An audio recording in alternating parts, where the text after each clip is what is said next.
Mama Neka's body hit the wedding floor with a sickening thud, her screams tearing through the decorated hall like a curse breaking loose. Blood poured from her nose and eyes as she convulsed, clawing at her own throat, shrieking words that made the wedding guests stumble backward in horror. I did it. I cursed her. The spirits are killing me. Forgive me. But we are getting ahead of ourselves.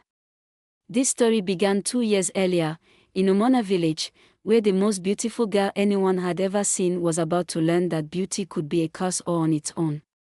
The name of the girl was Adanna. She balanced the water pot on her head with effortless grace, her bare feet navigating the path from the stream like she was dancing rather than walking. The morning sun caught her dark skin and made it glow like polished mahogany. Other girls at the stream watched her with faces that held admiration twisted into something uglier. She thinks she's so special, Ifeoma whispered to her friends, loud enough for everyone to hear. Walking like she's already a queen. Adanna pretended not to hear. She'd learned that responding only made things worse. Instead, she stopped to help old Mama Adiz, whose arthritic hands struggled with her own pot. Thank you, my daughter, the elderly woman said warmly. Your mother raised you well. Beauty and kindness together, what a rare gift. It's nothing, Mama, Adanna replied softly. The compliment only deepened the scowls on the other girls' faces. Market day arrived hot and crowded. Adanna went with her mother to sell their yams and vegetables. She wore a simple blue wrapper and white blouse, her hair braided neatly, but somehow she still drew every eye. Men were not the only ones looking at her. Women did too, including children. She moved through attention like someone walking through smoke, unable to escape it. There she goes again, Ifeoma's voice cut through the market noise. Adanna, the perfect one. Too good to speak to ordinary people like us. Adanna turned, she was surprised. Ifeoma, I've never. Never what? Ifeoma interrupted before Adanna could finish. Never thought you were better. Ifeoma added, stepping closer, 3 other girls flanking her like soldiers. You don't have to say it. We can see it in how you walk. How you smile. Like you own the whole village and we are nothing. That's not true. I don't think. Oops. Ifeoma's hand shot out, knocking a calabash of red palm oil directly onto Adanna's wrapper. The thick liquid spread across the fabric like blood, ruining it completely. The girls burst into laughter. The market crowd turned to watch. Adanna stood frozen, oil dripping down her legs, humiliation burning her face hotter than the sun. Oh, so sorry, Ifeoma said with mock concern. I'm just so clumsy. Not perfect like you. Adanna's eyes filled with tears, but she refused to let them fall. Without hesitation, she turned to leave, to escape the stares and giggles, when suddenly, a voice ran out sharp as a machete. What is wrong with you people? A girl Adanna didn't know well pushed through the crowd. She was pretty in a different way than Adanna, with fierce eyes and a set jaw that suggested she didn't back down from anything. Obioma, mind your business, Ifeoma said, but her voice held less confidence. My business is standing up for people who did nothing to deserve your jealous nonsense. Obioma stepped between Adanna and her tormentors. She's never done anything to you. Is it a crime that she's beautiful? Oh, answer me. Ifeoma's face went red. You don't know what you're talking about? I know exactly what I'm talking about. It's written all over your face. Envy. That's what's dripping off you. Obioma's voice was loud enough for the whole market to hear. Now leave her alone before I tell everyone about what you did with the chief's son behind the shrine last month. The girls scattered like startled chickens. Obioma turned to Adanna with a warm smile that transformed her fierce face into something genuinely kind. Come. My house is close. We'll get you cleaned up. Thank you, Adanna managed to say. You didn't have to do that. Yes, I did. I can't stand bullies. Obioma linked her arm through Adanna's, ignoring the oil. I'm Obioma, daughter of Mama Neka. Adanna stiffened slightly at the name. Everyone in Umona knew Mama Neka. The woman who lived at the edge of the village in a compound people avoided after dark. The woman whose name was whispered with fear and respect in equal measure. Don't worry, Obioma laughed, reading Adanna's hesitation. My mother's reputation is bigger than her reality. She's just a traditional healer who knows herbs and prayers. People fear what they don't understand. They walked to Obioma's compound, talking and laughing, discovering they were the same age, shared similar dreams, both loved dancing and hated early mornings. By the time Adanna left wearing a borrowed wrapper, they'd become friends. That evening, Adanna's mother Ogochi took her aside with worry creasing her face. That girl who helped you today? Obioma. Yes, Mama. She was so kind. I'm sure she was. But her mother, that Mama Neka, she's not a woman to be close to. Ogochi's voice dropped low. People say she practices dark things. Witchcraft. I don't want you involved with that family. Mama, Obioma isn't her mother. She defended me when no one else would. Should I abandon her because of rumors about her family? Ogochi sighed, torn between caution and recognizing her daughter's point. Just be careful. Not everyone who smiles at you wishes you well. Adanna hugged her mother. I'll be careful. I promise. Over the following weeks, Adanna and Obioma became inseparable.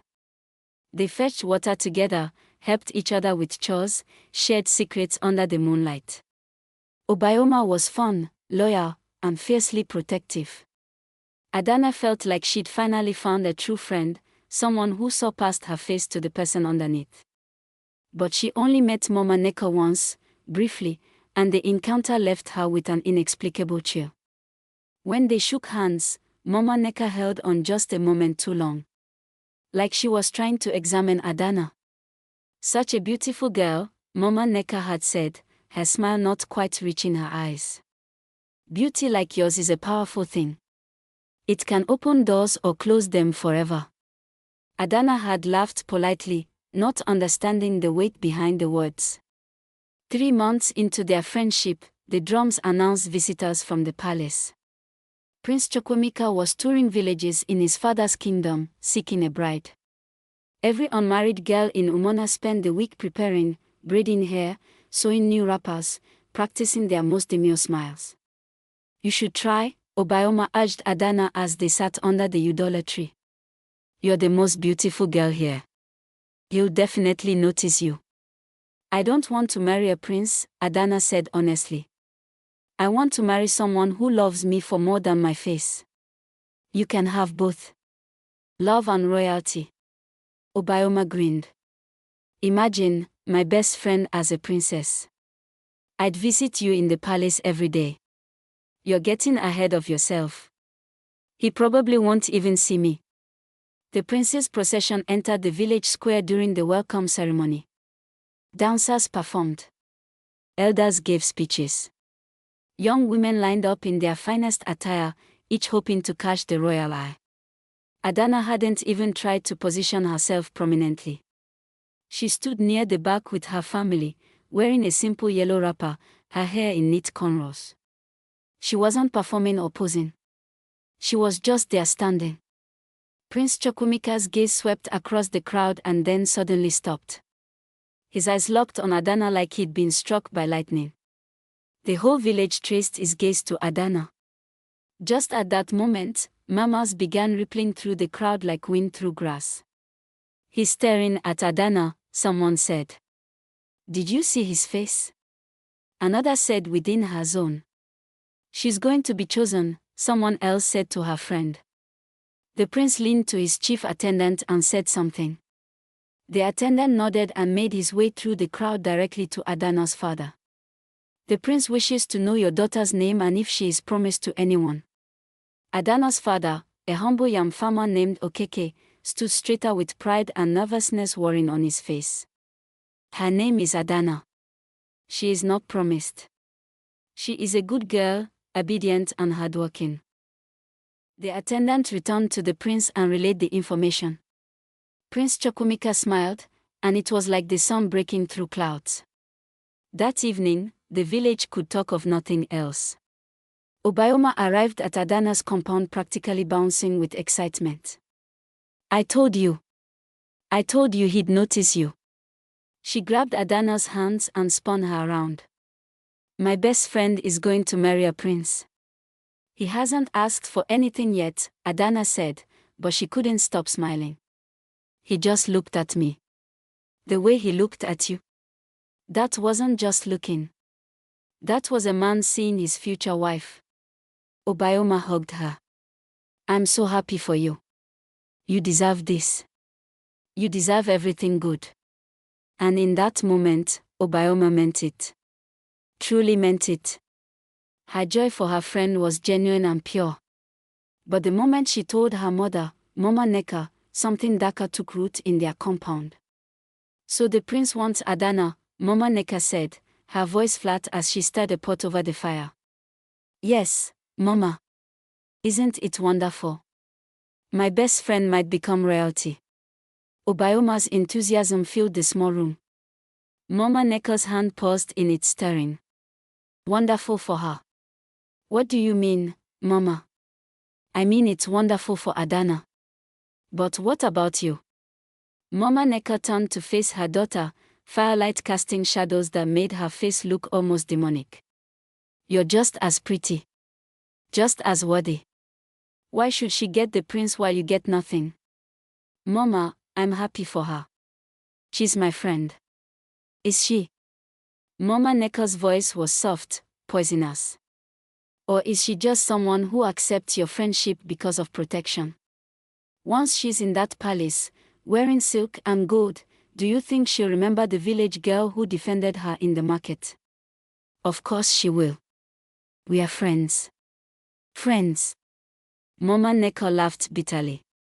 There are no friends when a throne is involved. Only people who climb and people who get stepped on. Which one do you want to be? Obioma felt something uncomfortable twist in her stomach. I should go. It's late. But the seed was planted. And Mama Nneka was patient. Seeds needed time to grow. The prince's courtship was proper and traditional. He returned 3 days later with his attendants and gifts for Adanna's family. Yams. Palm wine. Fabric. A goat. He asked permission to visit Adanna, to speak with her and know her heart. Okeke, overwhelmed and honored, agreed immediately. The visits began. Once a week, Prince Chukwuemeka would come to Omona, and he and Adanna would sit in her family's compound, chaperoned by her parents, and talk. Just talk about everything. Dreams. Fears. Favorite foods. Childhood memories. The prince was educated, traveled, sophisticated. But he was also kind, funny, and genuinely interested in Adanna's thoughts. You're not what I expected, Adanna admitted during their 4th visit. What did you expect? Someone proud. Someone who saw regular people as beneath them. Chukwuemeka smiled. My father always told me that a man's character isn't shown by how he treats his equals, but by how he treats those with less power. You, Adanna, are not beneath me. You're beside me. At least, I hope you will be. Adanna felt her heart do something it had never done before. I hope so too. Obioma was there for everything. Helping Adanna prepare for visits. Offering advice on what to say. Celebrating each step forward. But with each visit, each gift, each smile between Adanna and the prince, Obioma felt something dark growing inside her chest. She tried to ignore it. Tried to be happy. But at night, alone in her room, she'd look in the cracked mirror and see her own pretty face and wonder why it wasn't enough. Why Adanna got chosen and she didn't. Why the prince looked at Adanna like she hung the moon when Obioma was right there, equally worthy. Mama Nneka noticed her daughter was not what she used to be. You're crying again, she said. Obioma wiped her face quickly. I'm not crying. Your eyes are red. Your face is swollen. Don't lie to me. Mama Nneka sat beside her daughter on the sleeping mat. It hurts, doesn't it? Watching her get everything you want. I'm happy for her, Obioma said, but her voice cracked on the words. You're lying to yourself. And that's worse than lying to me. Mama Nneka stroked her daughter's hair with deceptive tenderness. There's no shame in wanting what she has. The shame is in pretending you don't want it. But she's my friend. I should be happy for her. And I'm sure somewhere, in a small corner of your heart, you are. But the rest of you? The rest of you is screaming that it's not fair. That you're just as beautiful, just as deserving, but she gets the prince and the palace and the glory while you get to be her supporting character in the story of her life. The words hit like arrows because they were true. Obioma had been thinking exactly that, in the dark hours when honesty crept in.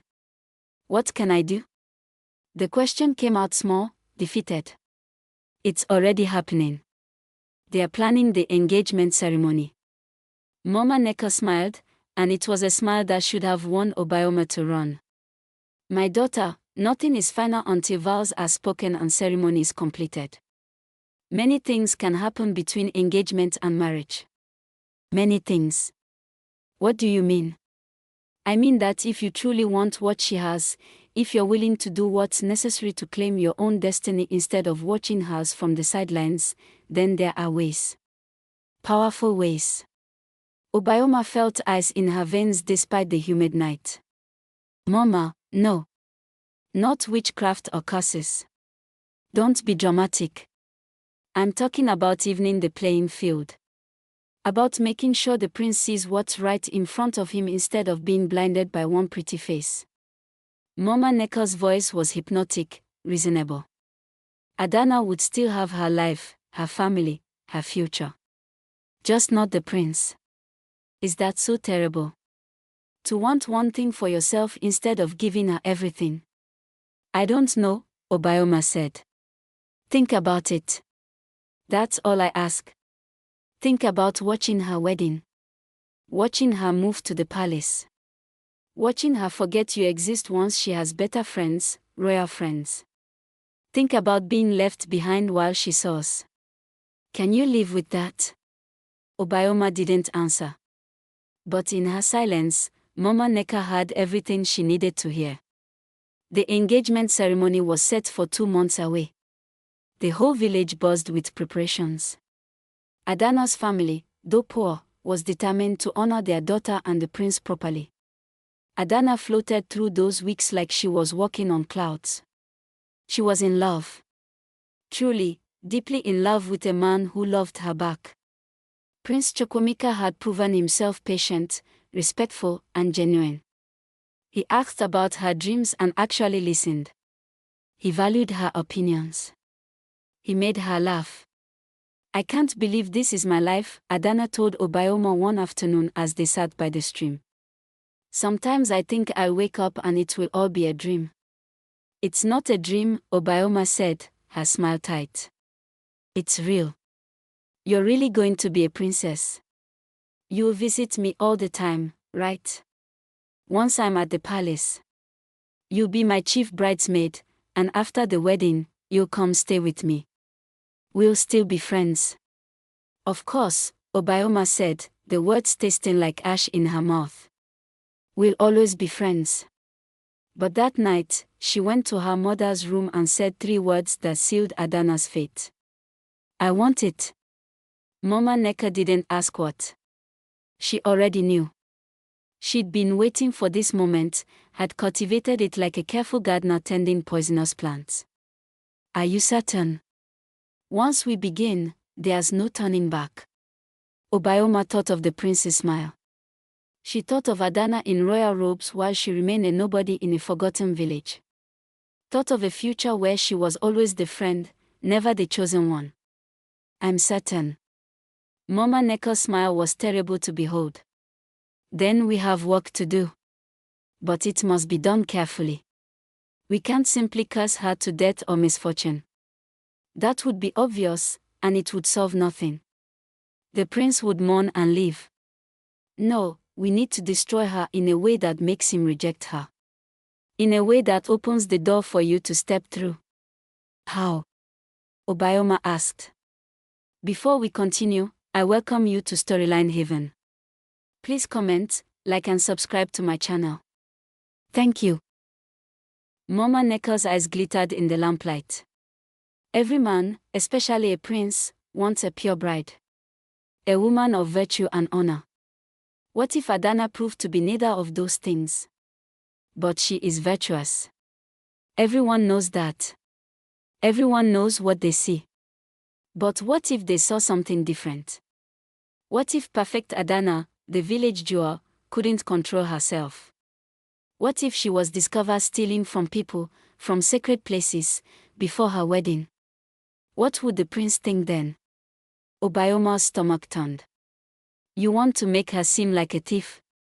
I want to reveal what happens when a woman has no control over her own actions. When she's ruled by compulsions she can't resist. Mama Nneka pulled out a small bundle wrapped in red cloth. This is a curse of greed and taking. Once placed on her, she'll be consumed by needs to take things that don't belong to her. She'll steal in the night like a woman possessed. Because she will be possessed. She'll know it's not her fault. She'll tell people she's cursed. Who will believe her? A woman caught stealing will sound like a woman making excuses. And the more she protests her innocence, the guiltier she'll appear. Mama Nneka unwrapped the bundle, revealing a beautiful waist chain made of dark beads. This will be your gift to her. A blessing for her wedding, you say. Once she puts it on, the curse begins. Within days, she'll be ruined. The engagement will end. The prince will be devastated, vulnerable. And you, her loyal friend who stood by her even in disgrace, will be there to comfort him. Obioma stared at the beaded chain. It looked innocent, even beautiful. Hard to believe something so lovely could destroy a life. What if it kills her? It won't. The curse will break after a few weeks, once its purpose is served. She'll be left alive but ruined, disgraced, unmarriageable. You'll have everything she was meant to have, and she'll live knowing she lost it all through her own actions. Mama Nneka pressed the chain into Obioma's hands. But you must give it to her yourself. Look her in the eyes and give her this gift. Can you do that? Obioma held the cursed object, feeling its weight. Feeling the weight of what she was about to do. Every good memory with Adanna flashed through her mind. The laughter. The secrets shared. The genuine friendship. But stronger than the memories was the burning jealousy that had been fed and watered by her mother's poison words. The unfairness of it all. The injustice of Adanna getting everything while Obioma got nothing. I can do it, she said eventually. 2 days later, Obioma arrived at Adanna's compound with a wrapped package and a smile that didn't quite reach her eyes. I brought you something, she said. My mother and I wanted to give you a special blessing for your wedding. Adanna's face lit up with genuine joy. Obioma, you didn't have to bring anything. Of course I did. You're my dearest friend.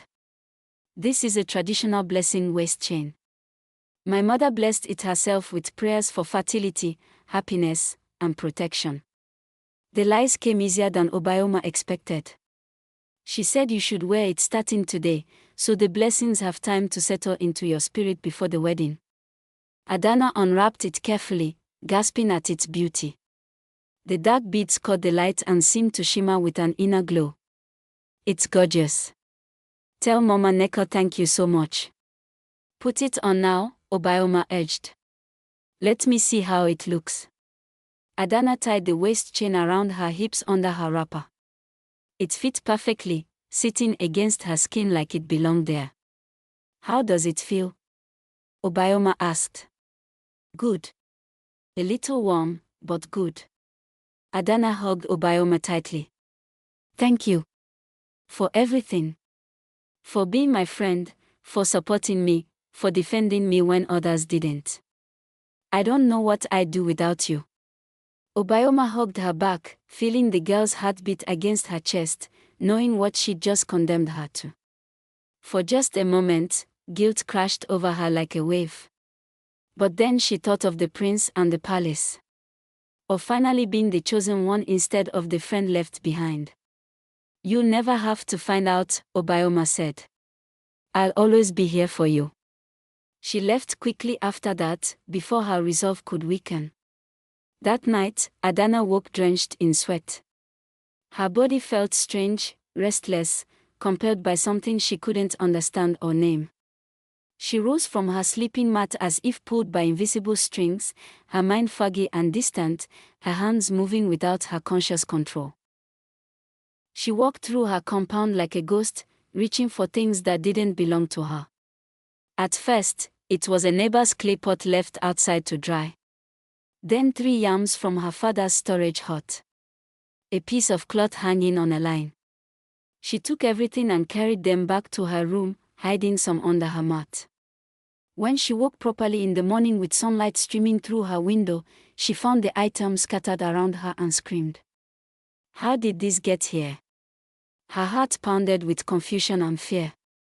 I didn't take this. I would never.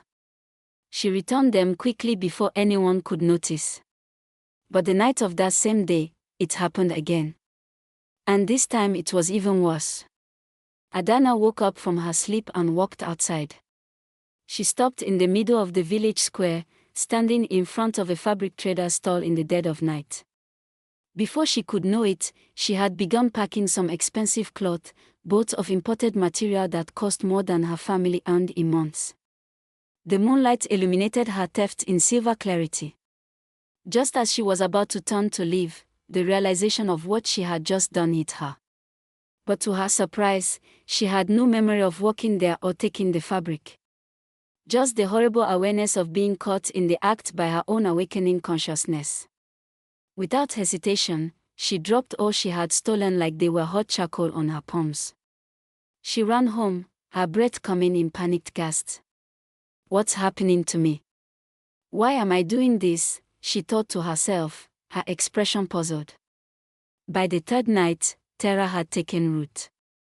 Adanna tied her ankle to a pole beside her sleeping mat with strong rope, determined not to sleepwalk into theft again. But the curse gave her inhuman strength. She broke the rope without even waking, found herself in the village chief's compound, stuffing his wife's gold jewelry into a cloth bag she didn't remember bringing. Thief! Thief! The chief's wife's screams tore through the night. Adanna is stealing from us. People came running with torches and lanterns. They found Adanna standing frozen in absolute horror, the chief's wife's gold bangles and coral beads clutched in her trembling hands, unable to explain how she got there or why she'd taken them. I don't know. The words stumbled out through her tears. I don't know why I'm here. I don't remember coming. I don't remember taking this. Please, you have to believe me. This isn't me. But the evidence was literally in her hands, and her protest sounded exactly like what a caught thief would say. The chief's face was grave with disappointment. Adanna, your father is a good man. For his sake, I won't call the king's guards. Return what you've taken. But this cannot happen again. Do you understand? She nodded, sobbing, unable to form words. Her father was summoned and came running, his face collapsing when he saw his daughter surrounded by witnesses, stolen goods in her possession. Papa, I swear I don't know what's happening. Something is wrong with me. I'm not stealing on purpose. My daughter, her father's voice broke. Why? We have enough. I give you everything you need. Why would you steal? I don't know. Adanna's cry was anguished. At night, something takes over. I can't control it. I wake up with things I don't remember taking. Papa, please believe me. I'm not doing this willingly. He wanted to believe her. The love in his eyes warred with the evidence before him. But even a father's love couldn't deny what an entire compound had witnessed. The theft continued with horrifying regularity. Every night, despite Adanna's desperate attempts to stop herself, the curse compelled her into trance-like theft. Food from the market stalls. Tools from the blacksmith's workshop. Cooking utensils from neighbors' compounds. Each morning brought new stolen items and new shame. Then came the ultimate transgression. Adanna was discovered inside the village mosque at midnight, taking money from the donation box meant for widows and orphans. The imam's fury was righteous and terrible. She has stolen from a holy house. From the mouths of orphans. This girl has neither shame nor fear of God. At that point, the village turned against her completely. The whispers became shouts. The pity became contempt.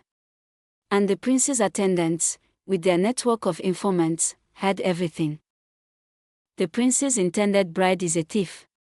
She was caught stealing from the chief's compound. She even stole from the mosque donation box. Multiple witnesses have seen her. There's no doubt. The reports reached Prince Chukwuemeka within 2 days. He refused to believe them at first, dismissed them as malicious gossip meant to sabotage his happiness. But when his own father summoned him with a grave face and corroborating testimonies from 3 separate messengers, denial became impossible. The girl you wish to marry has been caught stealing repeatedly throughout her village, the king said, his voice heavy with disappointment. From her neighbors, from the chief's household, and most shamefully, from the mosque itself. She is a known thief, son. You cannot marry such a woman. There must be some explanation. Chukwuemeka's voice lacked conviction even as he spoke. Adanna wouldn't steal. She's honest and pure. I know her character. Do you? Or do you know the face she chose to show you? The king leaned forward. People can hide their true nature for a time, especially when a crown is at stake. Perhaps she saw you as a path to wealth and began practicing her craft early. That's not who she is. Then explain why the chief's wife caught her red-handed with stolen jewelry.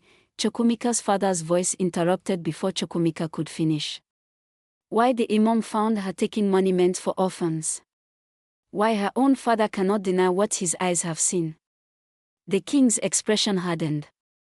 Love makes fools of us all, my son. But it cannot make thieves into honest women.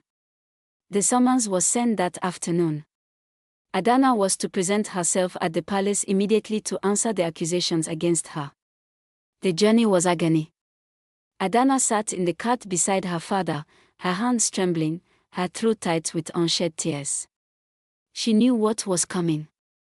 Knew that no matter what she said, the evidence was damning and her explanations would sound like desperate lies. "Papa, you believe me, don't you?" she whispered. "You know I'm not doing this on purpose." Her father's silence was answer enough. He wanted to believe his daughter, but doubt had poisoned even his faith. He'd seen the stolen items with his own eyes. Heard the witnesses. Watched her unable to explain herself coherently. "I want to believe you," he said finally. But wanting and believing are not the same thing. The palace reception hall felt like a courtroom. Prince Chukwuemeka sat beside his father, his face a mask of cold betrayal. Gone was the warmth, the love, the tender looks he'd given her during their courtship. Now his eyes held only disgust and wounded pride. "Is it true?" His voice cut through the silence like a blade. "Have you been stealing from your village?" "Your Highness, please let me explain. Something is terribly wrong with me. I'm not doing these things consciously." "Yes or no, Adanna? Did the chief's wife catch you with her jewelry?" The prince said, interrupting Adanna. "Yes, but did the imam find you taking money from the mosque?" "I don't remember doing it. At night, something happens to me." "Answer the question." The king's voice boomed. "Did you or did you not steal from the holy house?" Adanna's voice came out broken. I have no idea what is making me do all these terrible things to myself. It's against my will. How convenient. Chukwuemeka's laugh was bitter. A thief caught in the act suddenly claims she was innocent. Do you think we are fools? I'm not lying. Please, you know me. You know my heart. Actually, that's what I thought. His voice dropped to something more painful than anger. Probably disappointment. I thought you were different. Honest. And trustworthy. I thought your beauty reflected your character. It's obvious I was wrong about everything. You weren't wrong. Adanna fell to her knees, desperation overwhelming pride. This isn't who I am. Something evil is making me do this. Test me. Watch me at night. You'll see I'm telling the truth. Watch you steal more things so you can claim you were possessed. The prince stood, unable to look at her anymore. Thieves are skilled deceivers, Adanna. You probably planned this from the beginning. Get close to the prince, secure the engagement, then steal from the palace once you were inside. At least your greed revealed itself before the wedding. No. I love you. I would never. Enough. The king rose, signaling the end of the audience. This engagement is dissolved. A prince of this kingdom cannot marry a known criminal. You will return all bride price gifts. There will be no wedding. Consider yourself fortunate we're not pressing for more charges for your crimes against the mosque. Please. Adanna's sobs tore from her throat. Please, just listen. But guards were already moving forward to escort her out. Her father had to physically lift her from the floor as she wept uncontrollably, her pleas falling on deaf, disgusted ears. The journey back to Umona village was a blur of tears and shock. When they arrived, the news had somehow preceded them. Whispers followed Adanna like flies on rotting fruit. The engagement is broken. She's a thief. Caught stealing from the mosque. The prince called her a criminal. Such shame on her family. People were saying all manners of things. Adanna stumbled to her room and collapsed on her mat, broken in ways that went deeper than any physical wound. Her dreams were ashes. Her reputation was destroyed. The man she loved looked at her with revulsion. And every night, the curse would compel her to steal again, adding to her disgrace. She had no fight left. No hope left. Just empty, echoing despair. The only person who came to offer comfort was Obioma. Adanna. Obioma's voice was soft with false concern as she entered the darkened room. I heard what happened at the palace. I came as soon as I could. Adanna looked up with red, swollen eyes. He thinks I'm a thief, Obioma. He thinks I planned it all. He won't even listen. I know. I know. Obioma sat beside her friend and pulled her into an embrace. But I believe you. I know you wouldn't steal deliberately. Then you're the only one. Adanna's voice cracked. Even my father doubts me. Every night, I lose control. I walk out like I'm in a dream and my hands take things. Things I don't want. Things I don't need. I wake up and they're there and I don't remember taking them. It's like something else is living in my body, using my hands. Obioma felt the curse beats under Adanna's wrapper and fought to keep the satisfaction from her face. That sounds horrifying. Like you're possessed. That's what my parents think. They are taking me to Father Emeka at the mission church tomorrow. They think there's a demon in me. Adanna looked at her friend with desperate, haunted eyes. What if they're right? What if I'm cursed? What if there's something evil controlling me? Then the priest will cast it out. Obioma stroked Adanna's hair with practiced tenderness. Father Emeka is powerful. If anyone can help you, he can. But even if he does, it's too late. The prince hates me. My reputation is destroyed. Everyone thinks I'm a thief and a liar. Fresh tears spilled down Adanna's cheeks. My life is over. Don't say that. You still have your family. You still have me. Obioma squeezed her friend's hand. We'll get through this together. I promise. But privately, Obioma's mind was already calculating next steps. The prince would be wounded, angry, disillusioned with women and love. Perfect conditions for her entrance. She'd give him 3 weeks to stew in his betrayal.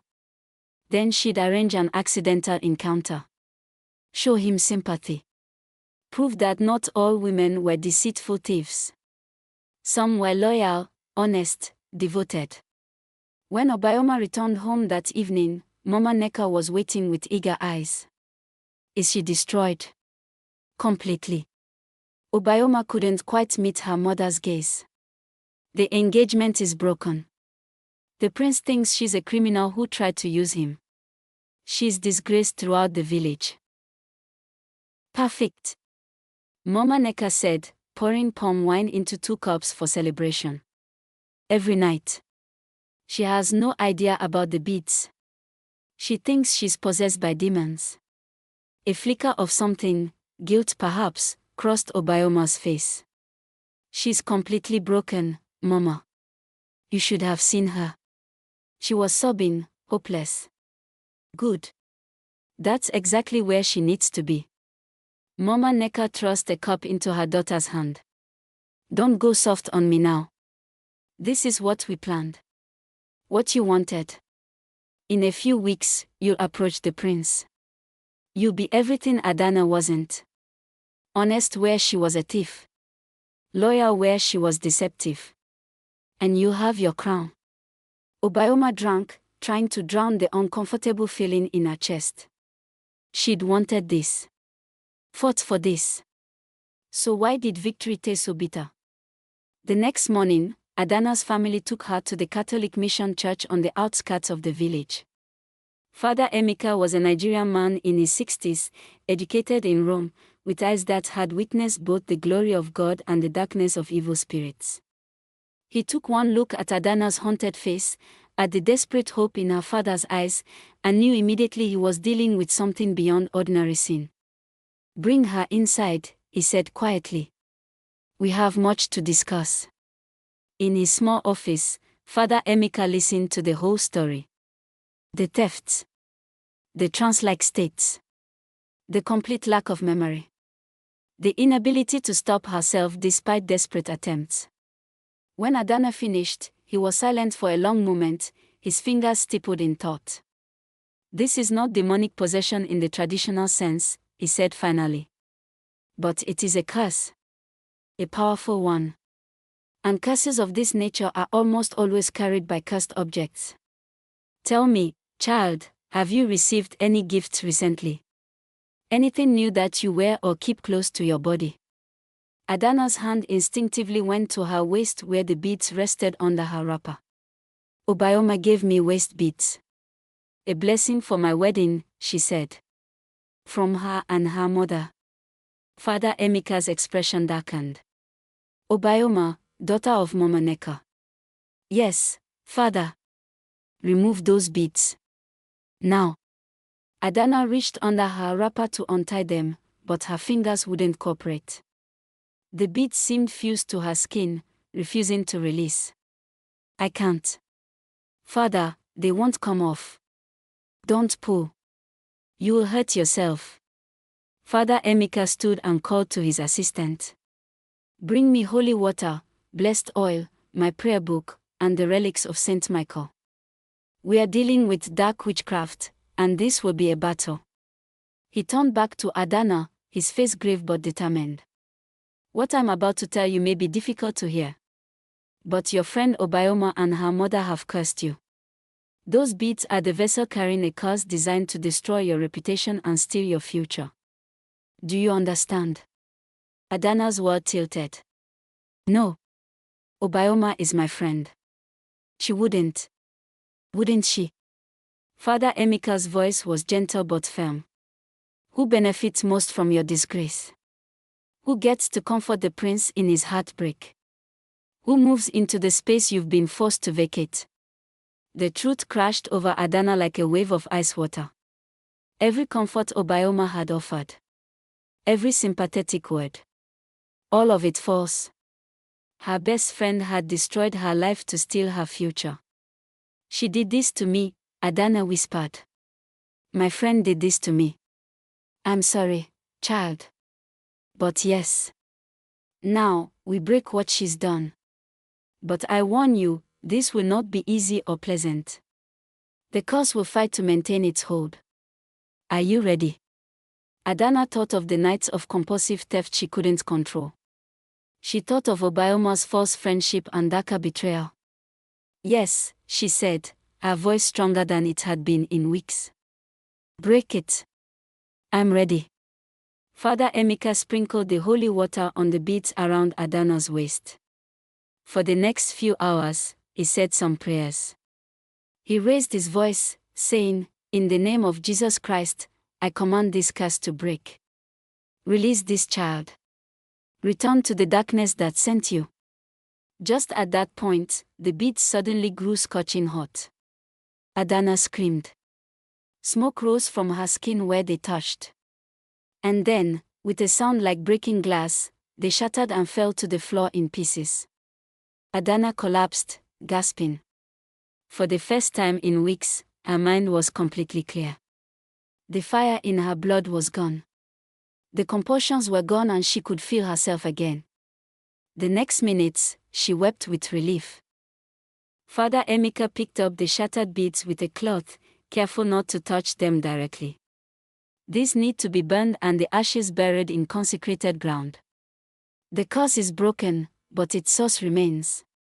The woman who made this will face divine justice. Evil always destroys itself in the end.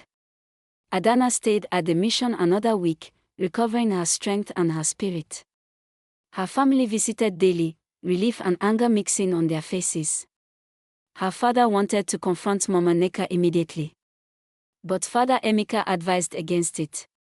Let God handle this. Vengeance belongs to the Lord. If you seek revenge, you'll only darken your own soul. Leave this place, take your daughter far from here, and let divine justice run its course. So they made a decision. Adanna's family would leave Umona village. They had relatives in the city, cousins who'd offer to help them start fresh. Adanna could rebuild her life away from the gossip, the shame, the memories. What about the prince? Ugochi asked her daughter gently. Do you want to try to explain to him what really happened? Adanna shook her head. He didn't believe me when it mattered. He looked at me with disgust and turned away. Even if he knows the truth now, that look will always be between us. I don't want a man who couldn't trust me even for a moment. I deserve better than that. Her mother hugged her tightly. Yes, you do. They left the village quietly 3 days later, before dawn, taking only what they could carry. Adanna didn't say goodbye to anyone. Especially not to Obioma. But Obioma knew they were gone. She'd been watching, waiting for her chance to approach Prince Chukwuemeka. The timing was perfect now. Adanna had disappeared in shame, and the prince was alone with his heartbreak. She arranged to accidentally encounter him at the market in the nearest town. She wore her best wrapper, practiced her most sympathetic expression. Your Highness, she said, bowing low. I'm so sorry for your loss. Adanna was my friend. I never thought she'd do something like that. Chukwuemeka looked at her, recognition dawning. You're the friend. The one who was always with her. Yes, Your Highness. Obioma, daughter of Mama Nneka. She looked up at him with carefully calculated sadness. I feel so betrayed too. I defended her to everyone. I thought I knew her. I was wrong. Something in the prince's expression shifted. Having someone else share his betrayal felt validating. She seemed so genuine. Some people are very good at hiding who they really are. Obioma moved closer, her voice soft and understanding. But not everyone is like that. Some women are exactly who they appear to be. Loyal, honest, devoted. The courtship that followed was faster than the first. Prince Chukwuemeka was wounded and vulnerable, and Obioma knew exactly how to position herself as the antidote to Adanna. Everything Adanna had supposedly failed to be, Obioma claimed to be. Pure, trustworthy, content to serve. Within 3 months, they were engaged. Mama Nneka could barely contain her triumph. "You did it, my daughter. You'll be a princess. Everything that should have been Adanna's is now yours." But Obioma felt no joy. Only a gnawing anxiety that grew worse each day as the wedding approached. She thought of Adanna constantly. Wondered where she was. Felt guilt creeping in like poison. "What if someone finds out what we did?" she asked her mother the week before the wedding. "How would they find out? Adanna is gone. The curse is broken and the beads destroyed. There's no evidence. No proof. Just enjoy your victory." The wedding day arrived with all the pageantry royalty demanded. The entire kingdom gathered. Obioma wore the finest silk, gold adorned her neck and arms, and she should have felt like the happiest woman alive. Instead, she felt like she was walking toward a cliff edge. The ceremony began. Obioma stood at the entrance to the great hall, preparing to walk down the aisle to where Prince Chukwuemeka waited. Mama Nneka sat in the place of honor, beaming with pride. The drums began, and Obioma took her first step. But the moment she took another step, Mama Nneka screamed. It started as a gasp, then grew into a full-throated shriek of pure agony. She stood from her seat, her body convulsing violently. Blood poured from her nose and eyes like crimson tears. The entire hall turned in horror. The drum stopped. And without hesitation, the guards rushed forward, but Mama Nneka collapsed before they reached her, her body seizing on the decorated floor. "What is hap?" Obioma was saying, but before she could complete her sentence, her mother's voice silenced her. "I cursed her." Mama Nneka's voice was a horrible gurgling scream. "I destroyed Adanna. I made the beads. The spirits are killing me. They are punishing me. Forgive me. Forgive me." Blood bubbled from her mouth. Her eyes rolled back, showing only white. Her fingers clawed at her own throat as if trying to remove invisible hands choking her. "Mama." Obioma ran to her mother, falling to her knees beside the convulsing body. "Mama, no." But Mama Nneka's confessions continued, spilling out like poison from a lanced wound. Every detail. The curse. The beads. The plan to destroy Adanna and replace her with Obioma. The dark rituals. Everything. The wedding guests listened in growing horror. Prince Chukwuemeka's face went from confusion to understanding to absolute fury. Mama Nneka gave one final, terrible scream, her back arching off the floor, and then she went completely still. Her eyes stayed open, frozen in an expression of pure terror. Silence filled the hall like a suffocating blanket. Then the prince spoke, his voice cold as death. "Is this true? Did your mother curse Adanna?" Obioma looked up at him, her mother's blood on her hands, and the guilt she'd been suppressing for months crashed over her like a wave. She opened her mouth to lie, to deny, to salvage something from this disaster. But only the truth came out. "Yes," she sobbed. "Yes, we did it. I was jealous. I wanted what she had. I wanted you. We cursed her to destroy her reputation so I could take her place. And now my mother is dead and it's all my fault." The prince's expression was beyond disgust. It was horror. "Guards, remove her. Remove them both. I will not marry a witch. I will not have this cursed woman's body defiling this hall." Obioma was dragged away screaming. Mama Nneka's corpse was removed. And with that, the wedding was cancelled. The guests dispersed in shocked whispers that would become legend. And Obioma, her mind already fracturing under the weight of her guilt and her mother's death and the public exposure of her evil, descended into madness. She was returned to Umona village where she wandered the streets, talking to her dead mother, apologizing to an absent Adanna, muttering about curses and blood and beads. The village treated her with a mixture of pity and fear. She became a cautionary tale, a warning about the price of envy. Meanwhile, far away in the city, Adanna was rebuilding her life. The first year was hard. She carried the trauma of what had happened, the violation of having her body and will stolen by dark magic.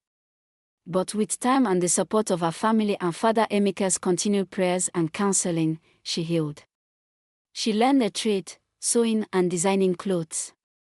Her natural grace and eye for beauty translated well into fashion.